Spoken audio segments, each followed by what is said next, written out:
Strike, maybe a little more singles, but Bangladesh thinking boundaries, thinking maximums. Tamim Iqbal. Bharat সিরিজে থাকছেন তামিম ইকবাল।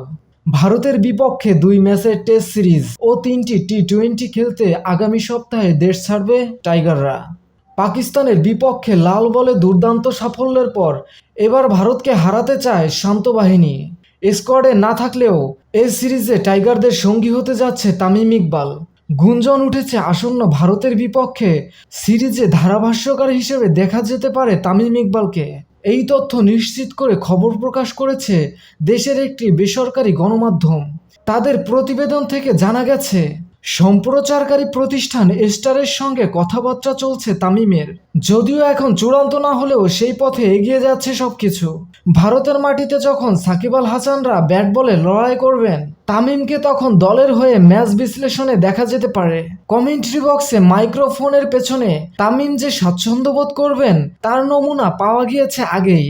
তামিম নিজেও বলেছিলেন bat বলের ক্রিকেট ছাড়ার পর ধারাভাষ্যকার হিসেবেই কাজ করতে চান তিনি।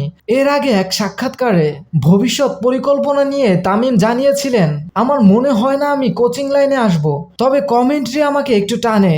আসলে এই বিশ্বকাপেও প্রস্তাব এসেছিল আমার কাছে, দুর্ভাগ্যবশত করা হয়নি। খুব সম্ভবত 2024 টি-20 বিশ্বকাপে আমাকে দেখা যেতে পারে। তবে জানুয়ারিতে ঘরের মাঠে নিউজিল্যান্ডের বিপক্ষে সিরিজের প্রথম দিনে ধারাভাষ্য কক্ষে ছিলেন। এবার ভারত সিরিজ দিয়ে পুরোপুরি সেই পথে নিজেকে প্রতিষ্ঠিত করতে পারবেন তামিম ইকবাল। সেক্ষেত্রে তা হবে ক্রিকেট ভক্তদের জন্য বাড়তি এক পাওয়া। উল্লেখ্য, 19 তারিখ থেকে ভারতের মাটিতে শুরু হবে বাংলাদেশ ও ভারতের 2 টেস্ট ও 3 টি-20 সিরিজ। কানপুরে 27 সেপ্টেম্বর থেকে 2 দলের খেলার কথা দ্বিতীয় ও শেষ টেস্ট। 2টি টেস্টই শুরু হবে বাংলাদেশ সময় সকাল 10টায়। 6 সেপ্টেম্বর গোয়ালিয়রে প্রথম টি-20-র পর দ্বিতীয় ও তৃতীয় টি-20 অনুষ্ঠিত হবে 9 ও 12 অক্টোবর।